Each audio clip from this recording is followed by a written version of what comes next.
नमस्कार दोस्तों, मैं हूं मनोज कुमार गुप्ता। आप देख रहे हैं मेरे चैनल को जिसका नाम है रेगुलर क्लासेस फॉर अकाउंट। सामने दिख रही है आपको इनकम टैक्स की बुक एस.सी. मल्होत्रा वाली 62 edition. Income from salary chapter चल रहा है। अलाउंसेस का पार्ट 2 है ये। पार्ट 1 आप देख चुके होंगे जहाँ पे हमने सब कुछ बताया था एंटरटेनमेंट अलाउंसेस तक कि कैसे कैसे होता है ये। अब हम बताएंगे थर्ड चीज़। आप देख सकते हैं यहाँ पे special allowances for meeting certain expenditure. Special allowances for meeting certain expenditure. अब इसको थोड़ा समझाते हैं तो पढ़वा देते हैं आपको। यहाँ पे लिखा था special allowances which are exempted from tax while computing income from income under the head salary have been notified by the central government. There are 2 types of special allowances. Special allowances 2 types में बोला गया है। First, those which are, यहाँ दिख रहा होगा, those which are, आगे page पे पलटते हैं, यहाँ आपको दिख रहा होगा, दिख तो जाएगा। अगर थोड़ा सा नीचे कर दें स्टैंड को और ज़्यादा क्लियर हो जाए। हाँ, those which are exclusively to be incurred in the performance of duty, incurred in the performance of the duties of his office. These are exempt to the extent actually spent. First वाले कौन से होते हैं? जो कि सीधे performance of duty को increase करने के लिए काम करें। हाँ, ठीक है, जो कि हमारी परफॉर्मेंस ऑफ द ड्यूटी के लिए ही होते हैं, ऑफिस में दिए जाते हैं। और वो हमारे एग्जेम्प्ट होते हैं किस लिमिट तक? जिस लिमिट पे वो खर्च हो गए। जैसे आपको किसी चीज़ के लिए 5,000 रुपये दिए, आपने खर्च किए कितने? 2,000, तो 2,000 माफ़ हो गए, बाकी 3,000 टैक्सेबल हो जाएंगे। अब इसके बारे में यहाँ पे और बी वाला जो पॉइंट है वो लिखा हुआ है, those which are to meet the personal expenses these are exempt up to the specified limit, जो कि अपेंडिक्स में देखने को मिलेगी। ठीक है, सेक्शन 10 सब सेक्शन 14 के अकॉर्डिंग है ये। और 14 का फर्स्ट पार्ट ये रहेगा, सेकंड पार्ट दूसरा वाला रहेगा। अब यहाँ पे लिखा हुआ है, पहले हेडिंग पढ़ लेते हैं। Special allowance exclusively to be incurred in the performance of the duty office में परफॉर्मेंस ऑफ द ड्यूटी के लिए ये मिलते हैं अलाउंसेस। अब मोटे मोटे नाम बता देते हैं, बस कि आप पढ़ जरूर लेना। जैसे इस पर लिखा हुआ है ट्रैवलिंग अलाउंसेस। ट्रैवलिंग अलाउंसेस, अब देखो ये ट्रैवलिंग अलाउंसेस क्या है। इसमें लिखा है two the allowances granted to meet the cost of travel on tour, cost of travel on tour और ऑन ट्रांसफ़र। अगर आप ट्रैवल करते हो, टूर पे जाते हो, तो उसकी कॉस्ट को, मतलब कॉस्ट जो भी आएगी उसके लिए हम ट्रैवलिंग अलाउंस देते हैं। अब 5,000 रुपये तुम्हें दिए, तुमने कुछ खर्च कर दिए, जितने खर्च कर दिए वो माफ, बाकी टैक्सेबल। मोस्टली इसमें सारे खर्च हो ही जाते हैं। अब इसमें लिखा the cost of travel on transfer includes any sum paid in connection with the transfer, packing and transportation और personal effect on such transfer. यानी ये हमारे जो खर्चा था टूर पे भी हो सकता है, ट्रैवल ऑन टूर, या फिर ट्रांसफ़र वाले खर्चे पे। अगर आपका ट्रांसफ़र कर दिया जाए, उसके चक्कर में आपको यहाँ से वहाँ तक ट्रैवल करना है, उसके खर्चे के लिए मिलता है ये। ठीक है, फॉर एग्जाम्पल भी दे रखा है, Shri Amarnath has been transferred from Agra to Lucknow. अब अमरनाथ को कहाँ पे भेज दिया? आगरा से लखनऊ भेज दिया। He is granted 2,000 as transfer allowances and 500 रुपये किसके लिए? पैकिंग के लिए। तो 2,000 ट्रांसफ़र अलाउंस मिले, 500 रुपये पैकिंग के मिले, तो टोटल 2,500 मिले। अब बोलता है एक्चुअली स्पेंड कितने हो गए? 2,000 इस काम के चक्कर में। बैलेंस कितना बचा? वो हमारा टैक्सेबल इनकम में जोड़ के दिखाया जाएगा। ठीक है, अगर ट्रैवल ऑन टूर बोला गया है तो वो तो मोस्टली पूरा माफ़ होता है, क्योंकि वो सारा ही खर्च कर देता है वहाँ पे। ऐसे ही डेली अलाउंस मिलता है, ऐसी कन्वेंस अलाउंस मिलता है, हेल्पर अलाउंस मिलता है, एकेडमिक अलाउंस मिलता है। ठीक है, तो उसके लिए जितना भी आपको मिलता है उसमें जो खर्चा करेंगे वो आपका एग्जाम, बाकी का टैक्सेबल रहेगा। फिर आता है यूनिफॉर्म अलाउंस। तो ये कुछ ऐसे अलाउंस है जो आपकी परफॉर्मेंस ऑफ ड्यूटी के लिए दिए जाते हैं। ठीक है, तो ये पर्सनल स्पेशल अलाउंस है आपके, और ये आपकी परफॉर्मेंस ऑफ ड्यूटी के लिए मिलते हैं, जो कि सेक्शन 10 सब सेक्शन 14 का फर्स्ट पार्ट माना जाएगा। ठीक है, और बी में क्या है? Special allowance to meet the personal expenses. वो ऑफिस के लिए थे, ये पर्सनल एक्सपेंसेस के लिए है। तो इन्हें ढंग से एक बार पढ़ लेना, क्लियर कर लेना। ठीक है, नाम ज़रूर इनका यूज़ होगा। अगर इनमें से कोई भी नाम यूज़ होता है तो ध्यान रखना, जितना खर्चा हो गया वो माफ़, बाकी का टैक्सेबल। नाम याद रख लो, travelling allowance, daily allowance, conveyance allowance, helper allowance, academic allowance और यूनिफॉर्म अलाउंस। ठीक है, आगे लिखा है special allowance to meet the personal expenses. ये बहुत काम की चीज़ है, ये हमेशा बार बार रिपीट होती है हमारे क्वेश्चनों के अंदर। Any such allowance granted to the assessee either to meet his personal expenses at the place where the duties of office are ordinary perform by him or at a place where the ordinarily reside यानी रहता है वो, or to compensate him for the increased cost of living will be exempt from tax to the extent notified by central government. See full notification in appendix. इसके लिए मैं appendix देखना पड़ेगा end of chapter, chapter के and में मिलेगा ज़रूर ये चीज़ कितना कौन सा माफ़ है, ठीक है। इसके लिए लिखा गया है इसमें the central government has notified the following allowances as exempted under section 10 subsection 14 का सेकंड पार्ट के अकॉर्डिंग। अब मैं आपको बता दूं इसमें कौन कौन से अलाउंसेज हैं। Special compensatory allowances in the nature of, मतलब आपको कंपनसेटरी अलाउंस मिल रहा है, मतलब कुछ ना कुछ ऐसे जगह खर्चे जहाँ पे आपको माफ़ करने के लिए ये अलाउंस मिलते हैं, कंपनसेट करने के लिए, क्षतिपूर्ति जिसे बोलते हैं। In the nature of, climate के चक्कर में जो भी आपको नुकसान होता है या फिर ऐसी जगह आप रहते हो वहाँ पे उस चीज़ को क्षतिपूर्ति के लिए, कंपनसेट करने के लिए आपको ये अलाउंस मिलता है और माफ़ होता है कुछ हद तक। ऐसी कंडीशन में जो नेचर के मामले में है कुछ कई सारे नाम हैं, जैसे special hill compensatory allowance, high altitude allowance, uncongenial climate allowance, snow bound area allowance और एवलांच अलाउंसेस। आप नाम सुन रहे हो बेटा इसके। Special hill area allowances, special hill compensatory allowances मतलब क्या, ऐसी जगह हिल जहाँ रहना बहुत मुश्किल होता है, सुन रहा भाई, जहाँ रहना बहुत ही मुश्किल होता है, जैसे सियाचिन का क्षेत्र तुमने देखा ग्लेशियर होता है, सेना को वहाँ पे रहना बहुत मुश्किल होता है, उनके लिए ये भी अलाउंस होता है। बाकी नॉर्मल पर्सन तो वहाँ रह रहा तो बताइए बहुत ही मैटर है किस काम के लिए रह रहा होगा, तो नॉर्मल तो रह रहा ही नहीं, सेना यही रह पाते हैं सेना के लोग। आगे लिखा हाई एल्टीट्यूड अलाउंस, वो स्पेशल एरिया था, हाई एल्टीट्यूड मतलब बहुत ऊंचाई वाले क्षेत्र।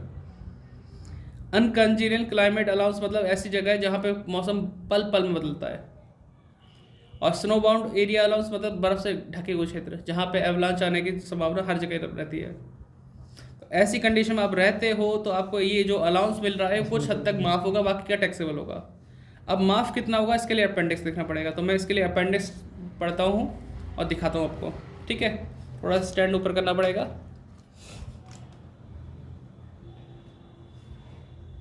ठीक है। तो अपेंडिक्स लास्ट में मिलेगा जहाँ से न्यूमेरिकल स्टार्ट होते हैं उससे जस्ट पहले। तो आपका ये अपेंडिक्स ये रहा, ठीक है, पेज नंबर है 127 पे। अब जो हम बात कर रहे थे स्पेशल, चमक रहा होगा आपको, special compensatory allowances in nature of, ये जो 4-5 कंडीशन बोली थी इसके लिए बोला है 800 पर मंथ, ठीक है। The amount of exemption differs from place to place as given below. 800 per month ही माफ़ है, मिलने को तुम्हें 1000 रुपये मिले पर मंथ, लेकिन माफ़ कितना होगा 800। लेकिन कौन सी जगह पे, specified place of Manipur, Arunachal Pradesh, Sikkim, Uttar Pradesh, Himachal Pradesh, Jammu and Kashmir, यहाँ के लिए 800 है। 7000 कहाँ के लिए है, 7000 है आपका Siachen area of Jammu and Kashmir, Jammu and Kashmir का सियाचिन एरिया जो है वहाँ के लिए 7000 पर मंथ माफ़ है, तो मिलता तो 10,000-12,000 होता होगा, है ना। और 300 रुपये पर मंथ लिखा है all places located at the height of 1000 metre और मोर, जहाँ पे उनकी हाइट 1000 या फिर 1000 से थोड़ा सा ऊपर हो, जहाँ रहता हूँ। हाँ 1000 से नीचे तो वहाँ के लिए पूरा पूरा टैक्सेबल ही होता है, लेकिन 1000 से ऊपर है तो थोड़ा बहुत उसी लेवल से ऊपर है तो ये आप समझ जाइए कि वो 300 रुपये पर मंथ है। तो इसके लिए याद रख लो या तो 800 होगा या 7000 होगा या फिर 300 होगा। कहाँ पे, snow bound area, hill area और ये एवलांच एरिया है ना, इनके लिए कोई दिक्कत तो नहीं। अब आते हैं हम पेज नंबर ध्यान रखते हैं 127 पे है, पहला पॉइंट हो गया। सेकंड है special compensatory allowances in nature of, ये भी नेचर वाला था और ये भी नेचर वाला है, लेकिन नेचर किस तरह से, बॉर्डर एरिया अलाउंसेस है, रिमोट लोकेलिटी अलाउंसेस है और difficult area allowances, disturb area allowance मतलब ऐसी जगह जहाँ गोलीबारी के चांसेस ज़्यादा रहते हैं, बॉर्डर एरिया आसपास है ना। तो उसके लिए क्या बोला गया, इसके लिए अपेंडिक्स देखते हैं। Special compensatory allowance in nature of, second ये कंडीशन दे रखी है इसमें। इसके लिए 1300 पर मंथ माफ़ होता है। इसमें लिटिल अंडमान निकोबार, नरकोंडम ये क्या है, इसको आइसलैंड दे रखा है, और नॉर्थ में ये सारे आप पढ़ लेना। हिमाचल प्रदेश में भी कुछ ना कुछ दे रखा होगा, लक्षद्वीप वगैरह वगैरह। अगर यहाँ पे 1300 पर मंथ माफ़ होता है। इन सब पे हाँ हाँ, इन एरियाज़ में अगर आप पोस्टिंग में हैं तो आपका क्या होगा 1300 रुपये पर मंथ। फिर आगे बढ़ते हैं, ये याद रखना बहुत ज़रूरी है। इसमें भी जो हमें 1300 के अंदर लिखा था उसमें मेन एरिया ये भी है, जम्मू एंड कश्मीर और उत्तर प्रदेश। तो मोस्टली ये दो नाम तो ज़रूर आपको देखने को मिल जाएंगे 1300 के लिए, है ना। क्वेश्चन में 1100 रुपये पर मंथ माफ़ है। ये है आपका continental shelf of India, exclusive economic zone of India. 1050 दे रखा है, इनके लिए सब पढ़ लेना। 750 भी है, 300 भी है, 200 भी है। इसके लिए तुम डिस्ट्रिक्ट याद करते करते या फिर स्टेट याद करते करते थक भी सकते हो, लेकिन याद करना पड़ेगा बेटा, ठीक है, वरना पेज पलटते रह जाओगे बार बार। तो यहाँ तक मैं पढ़ लिया, लेकिन इसमें मेन क्या आता है, इसमें 1300 का यूज़ हो सकता है, 1100 हो सकता है, 1050 का हो सकता है, बाकी का तो बहुत कम चांस है। ठीक है, अगर कुछ याद रह जाए तो ये मेजर जर्म के लिए 750 है। ठीक बेटा, पढ़े आगे। तो उसके लिए जो पहले वाले लिए था 800, 7000 और 300 था, और इसके लिए 1300, 1100 और 1050 के चांस हैं। ठीक है, अब यहाँ पे आते हैं हम स्पेशल। हाँ, special compensatory allowances, travel area, schedule area, agency area. मतलब जो ज़्यादा वो होते हैं ना, वैसे जहाँ पे बहुत कम सुविधाएं पहुँचती हैं, ट्रैवल एरिया, जनजातीय क्षेत्र टाइप का, वो मिलता है आपका। The exemption is available at 200 per month in Madhya Pradesh, Tamil Nadu, UP, Karnataka, Tripura के लिए 200 पर मंथ आपका रहेगा। ठीक है, कोई दिक्कत नहीं है।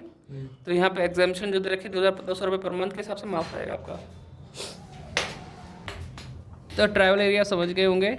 ठीक है, तो अब आता है अगला पॉइंट जो कि इम्पोर्टेंट है, काफ़ी अच्छा। Any allowances granted to an employee working in any transport system. ये से स्टार बना लो, ये पॉइंट आता ही आता है क्वेश्चनों में, है ना। तो अगर आप किसी भी ऐसे ट्रांसपोर्ट सिस्टम से जुड़े हुए हो और आपको कोई अलाउंस मिलता है ना, any allowances granted to employee working in transport system. जैसे आप अगर कोई बस चलाने वाले हो, या फिर कोई रेल चलाने वाले हो, या फिर हवाई जहाज उड़ाने वाले हो, है ना, जहाज, तो उस कंडीशन में आपको अलाउंस मिलेगा। और माफ़ कितना होगा उसके लिए हम यहाँ पढ़ लेते हैं क्या क्या लिखा है। Any allowances granted to in, तो मैं बोला था any allowances granted to an employee working in any transport system to meet his personal expenditure during his duty performed in the course of running of such transport from one place to another place is exempt in the whole of India 70% of such allowances, या फिर 10,000 per month whichever is less. अब इसके लिए अगर बात की जाए तो मैं एक चार्ट बनाने की कोशिश करूँगा।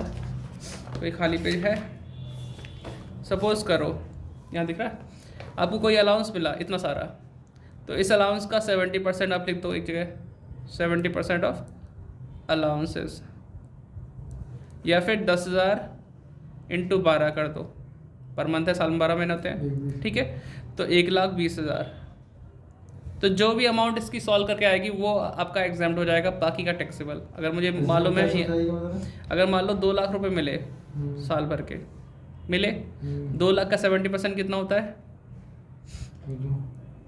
1,40,000। और ये कितना बैठा 1,20,000, दोनों में से कम कौन सा है, 1,20,000। ये वाला माफ़ हो जाएगा। तो 2 लाख में से इतना अगर 1,20,000 माफ़ हो गया तो बचा कितना 80, वो टैक्सेबल सैलरी में जोड़ के दिखाना पड़ेगा। ठीक है, तो इस तरीके से कैलकुलेशन करेंगे अगर ट्रांसपोर्ट सिस्टम से जुड़े हुए हो। फिर आगे हम बढ़ते हैं थोड़ा सा। Children education allowances is exempt in the whole of India 100 per month per child up to maximum 2 children. अगर आपको चिल्ड्रन एजुकेशन अलाउंस मिल रहा है, चाहे वो 200 मिले, 400 मिले, 500 रुपये पर मंथ मिले, लेकिन माफ़ कितना होगा 100 रुपीज़ पर मंथ, एक बच्चे का, है ना। अगर कम से कम कितने, मैक्सिमम कितने बच्चे तक मिल सकते हैं, 2 बच्चों तक। यानी एक बच्चे का 100 रुपये, तो 2 बच्चे का 200 रुपये, इस हिसाब से माफ़ होगा। अगर एक ही बच्चा है तो 100 रुपये के साथ माफ़ होगा, चाहे आपको 400 मिलता हो, 500 मिलता हो, बाकी का जो बचेगा वो टैक्सेबल आ जाएगा। अगर 400 मिलेगा, 100 माफ़ करोगे तो कितना होगा 300, वो 300 रुपये के हिसाब से टैक्सेबल लग जाएगा इंटू 12 करके। 2 बच्चे हैं तो आपको 200 रुपये माफ़ हो जाएगा, तो जो बचेगा वो आपका टैक्सेबल हो जाएगा, कोई दिक्कत नहीं। चिल्ड्रन हॉस्टल अलाउंसेस, ये एजुकेशन था। हॉस्टल अलाउंस, हॉस्टल अलाउंस के लिखा any allowance is granted to an employee to meet the hostel expenditure on his child is exempt in the whole of India. 300 रुपये per month per child up to maximum 2 child. 300 रुपये hostel के लिए, 100 रुपये education के लिए। तो थोड़ा याद रखना, 100 रुपये इसके लिए माफ होता है, 300 रुपये इसके लिए माफ होता है 2 बच्चों तक। ये था ट्रांसपोर्ट सिस्टम में आप वर्किंग थे तब था ऐसा पता। ट्रांसपोर्ट अलाउंस मिलता है, ठीक है, ट्रांसपोर्ट सिस्टम में काम करता है तो उसका अलाउंस अलग है। लेकिन अगर ट्रांसपोर्ट अलाउंस मिल रहा है तो क्या लिखा हुआ है, if the employee is blind और deaf and dumb orthopedic handicapped with disability of lower extreme the transport allowance shall be exempted up to 3200। पहले नॉर्मल पर्सन को भी मिलता था लेकिन वो हटा दिया, अब सिर्फ डीफ एंड इनके लिए जो डिसेबल्ड पर्सन होते हैं उनके लिए 3200 पर मंथ माफ़ है, ठीक है। पहले उनके लिए 1600 था, इनके लिए 3200 था, लेकिन अब वो हटा के इधर कर दिया। अंडरग्राउंड अलाउंस के लिए 800 रुपये पर मंथ माफ़ होता है। Special allowance member arm force के लिए, उसके लिए अपेंडिक्स देखना पड़ेगा, ठीक है। तो यहाँ तक हमने पढ़ लिया। अब इसी से रिलेटेड एग्जाम्पल में 5 है, अगर आप ये पढ़ लेंगे कर लेंगे तो आपको पता चल जाएगा कैसे कैसे हिसाब है। जैसे क्लाइमेट अलाउंस कितना मिल रहा है 700, स्नो बाउंड एरिया कितना मिल रहा है 300, ठीक है। और डिस्टर्ब एरिया अलाउंस कितना है 800। अगर मैं देखूं ये क्लाइमेट और स्नो बाउंड एक ही कैटेगरी में आते हैं। यहाँ पे देखो क्लाइमेट हो गया, स्नो बाउंड एक ही कैटेगरी में आ रहे, तो इनको सॉल्व कैसे किया गया यहाँ नीचे देखेंगे। ये था 700, लिख दूँ, पेन चला दो, 700 इंटू 12 8400 हो गया, 300 इंटू 12 3600 हो गया। लेकिन किस एरिया में पोस्टिंग है ये देख सकते हैं, जम्मू कश्मीर बोल रखा है। जम्मू और कश्मीर के लिए याद है कुछ तुम्हें? जम्मू कश्मीर में 7 नहीं, उसके लिए 800 था, 7000 था और 300 था। अच्छा 7000 तो हाँ, नॉर्मल के लिए 800 था, ठीक है। अपेंडिक्स दिखा देते हैं, अभी ज़्यादा दूर नहीं गए। ये रहा 800 रुपये पर मंथ। ये हमें अरुणाचल प्रदेश, जम्मू एंड कश्मीर इसमें बोल रखा है। सियाचिन वाले में 7000 था और 300 रुपये 1000 मीटर से जस्ट ऊपर के लिए था, ठीक है। तो हमारे 2 अलाउंस मिले, टोटल मिला के 12000 मिला। 12000 में से 800 रुपये पर मंथ माफ़ हो गया, तो 800 इंटू 12 96 माफ़ हो गया। बाकी कितना बचा टैक्सेबल के लिए 2400। अब आपका डिस्टर्ब एरिया, बॉर्डर एरिया एक ही कैटेगरी में आता है, तो इनकी मल्टीप्लाई कर लिया। इसके लिए आपको 1300 माफ़ होता है, 1300 भी है, 1100 भी है, 1050 भी है, तो जम्मू कश्मीर के लिए 1300 लगता है। हॉस्टल अलाउंस कितना मिलता है, जैसे ये लिखा है हॉस्टल, कहाँ गया एजुकेशन के लिए बोला है। एजुकेशन के लिए आपको नहीं, सॉरी, हॉस्टल का अलाउंस बोल रखा है 800 रुपये पर मंथ है, लेकिन माफ़ कितना होगा 300 रुपये होगा। बच्चे कितने हैं इसके, कहीं लिखा है इसमें लिखा है हिज 2 चिल्ड्रन, 2 चिल्ड्रन पढ़ रहे हैं, तो 800 रुपये तो हो गए मिलने वाले, और 300 रुपये एक बच्चे का, 200 रुपये 300 एक और बच्चे, 600 माफ़ हो जाएगा, तो बच्चे 200 इंटू 12 कर देंगे 2400 आ जाएगा। एजुकेशन के लिए यहाँ पे कितने में 300 मिलते हैं, मिलते हैं 300, लेकिन 100 के साथ 200 रुपये माफ़ हो गए, बचे 100 रुपये, वो 100 इंटू 12 कर देंगे तो 1200 आ गए हमारे पास। तो ये एग्जांपल ज़रूर कर लेना इन चीज़ों को पढ़ने के लिए। तो इसके बाद आता है हमारे पास वो अलाउंसेस जो कि फुल्ली एग्जाम्प्ट है। फुल्ली एग्जाम्प्ट है, तो फुल्ली एग्जाम्प्ट के लिए आप यहाँ देख सकते हैं कि अगर नाम दे रखा फॉरेन अलाउंस है, अगर इनाम मिल जाए, और आपको ये सुप्रीम कोर्ट के लिए जज के लिए अलाउंस मिल रहा है, अलाउंसेस फॉर यूएनओ के लिए, और बाकी ये सब अलाउंस अगर मिलता है तो आपका फुल्ली एग्जाम्प्ट है। नाम देखते ही इसे एग्जाम्प्ट आगे लिख देना इनके आगे, और कुछ नहीं। तो एग्जाम अलाउंस वाली तो वीडियो मैं इतनी ही रखता हूँ, पार्ट 2 यही खत्म हो जाएगा। इसके बाद आपका शुरू होगा परक्यूजिट, जो कि नेक्स्ट वीडियो में आएगा। तो बस ये है कि थोड़ा सा जल्दी जल्दी कोशिश करेंगे कराने की। थ्योरी के बिना कुछ नहीं हो सकता, इसलिए न्यूमेरिकल भी आएंगे। थ्योरी अगर आपने पढ़ लिया तो थोड़ा वेट कर लो, थ्योरी आते ही फिर न्यूमेरिकल झटाझट चलते रहेंगे क्वेश्चन, ठीक है। वैसे भी करेंगे जल्दी जल्दी। परक्यूजिट ज़्यादा नहीं कराऊँ मैं, वैल्यू ऑफ कार तक कराता हूँ थ्योरी। वैल्यू ऑफ कार जो लिबर्टी, समझो सब कुछ हो गया। कहाँ की कार, चलो यहाँ तो आ जाएगा सब कुछ। थोड़ी सी चीज़ें आपको समझा दूँगा तो क्लियर हो जाएगा आपका मामला। ये है कार वाला, ठीक है। कार मेन है, कार तक होने के बाद बच्चे फिर तो कन्फ्यूज़ होते ही नहीं है, फिर तो सब जल्दी जल्दी काम हो जाएगा, ठीक है। जल्दी जल्दी वीडियो आएगी, लाइक शेयर सब्सक्राइब करते रहना। Bye bye.